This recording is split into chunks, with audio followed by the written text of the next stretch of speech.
Good afternoon. My name is Associate at Lovell Chen, and today's presentation is the Bureau of Public Health Office's piece of work reinstate on the Royal Exhibition Building. Before I begin, I'd like to acknowledge the technologists as well as the areas of the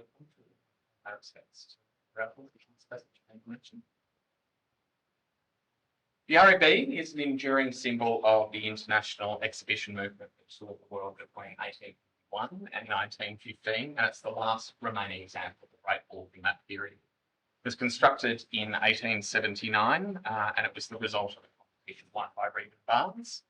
It was listed on the Victorian Heritage Register in 1982 and is also on the National Heritage List, but its international significance was recognised by its inclusion as a UNESCO World Heritage Place in 2004, which preceded the Opera House.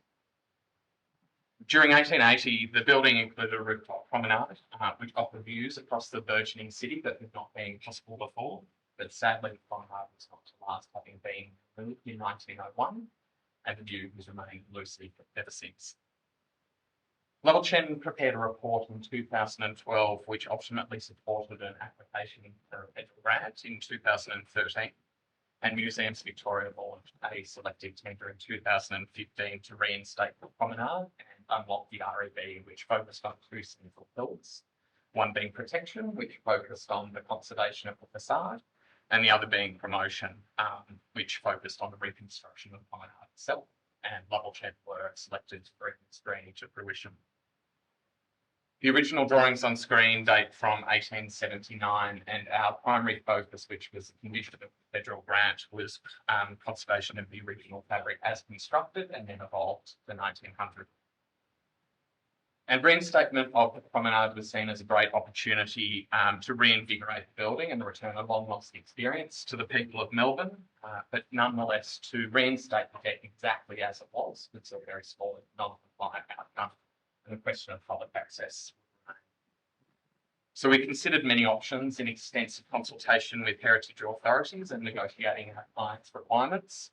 The building's several levels of heritage registration pose unique challenges for statutory approval, and indeed it was the first project in Australia that proved the pilot for the PBC Heritage Victoria, and the federal and state approvals took 2 years themselves. The promotion works cover the reinstatement or evolutionary conservation works, as we like to call it, to roam the dome, as well as the amenities needed to service it. Some may feel that in buildings of heritage significance, no change should occur at all. We believe that in safeguarding these assets, we have a responsibility to ensure reliable use for the conserved building. The first intervention comprises a new lift and steel stair in the West Pavilion. Unlike the original promenade, we had a responsibility to provide access to the deck, and it was fitting that this should be held where there was historic precedent, which in this case was a wayward hydraulic lift. It had been thought that the original lift was long gone, but upon removal of the latest stair, a circular pit was discovered, as well as the catalogue phase, which you saw on the previous slide for the lift. At 20 metres deep, the pit was the original countershaft of the hydraulic lift, and a swift redesign of the new stair saw a portal included in the bottom landing to highlight that feature. The new stair was manufactured in 3 parts, and tolerances were very tight to sleeve it into the pavilion. The roof was lifted to enable it to be craned into place, and it sits adjacent to but not supported by the pavilion walls, as was envisioned. Roof, masonry, timber and metal conservation works conserved the original appearance. A new interior viewing area was created at the mezzanine level to allow visitors to appreciate the interior decoration. And with much of the exhibition calendar for the rest of the year, a new screen allows ticket holders to view that space without entering separately ticketed exhibitions. The left image illustrates the view from the new gallery space, and the new screen is a subtle intervention, allowing a full appreciation of the transept itself, and new entries were designed to blend seamlessly with existing fabric. The stair leads to a new 14-metre wide lower promenade deck, with the new lift providing compliant access, and the view can be shared by all over Carlton Gardens. Our original scheme included a second lift up to the upper promenade, but this would have only provided access to the south deck, so it was removed from scope. but none of the works precluded the installation of that second lift at a later time. New steel truss allows the new deck to sit gently above the existing roof, preserving its original form, and it is supported from the two pavilions on either side with additional bracing, meaning that the masonry won't spread. And in addition to that, substantial roof access and upgrades were done. Around the new deck, new steel pickets form the balustrade, delivering a compliant and historically informed outcome.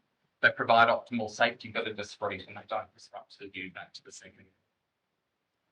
4 decks flanking the dome are connected by new steel stairs over the corner roofs. And we took a less is more approach, such that the original parapet formed the balustrade. Several signatures of the 19th century tradespeople and taggers were also retained in the wall. It was important for us to highlight the many layers of history that were embedded. The view to the dome as seen from ground is largely unchanged. However, the scope extends far beyond the promotion works and includes significant conservations of the South Facade and Drum. Traditional works form the protection aspect of this project. Hundreds of man-hours were invested by Lovell Chen to confirm the scope, and the documentation pictured on screen indicates the flatly molded repairs, barging repairs, metal and joinery repairs. The building did remain occupied the entire time of the construction. And conservation was a huge undertaking for this building.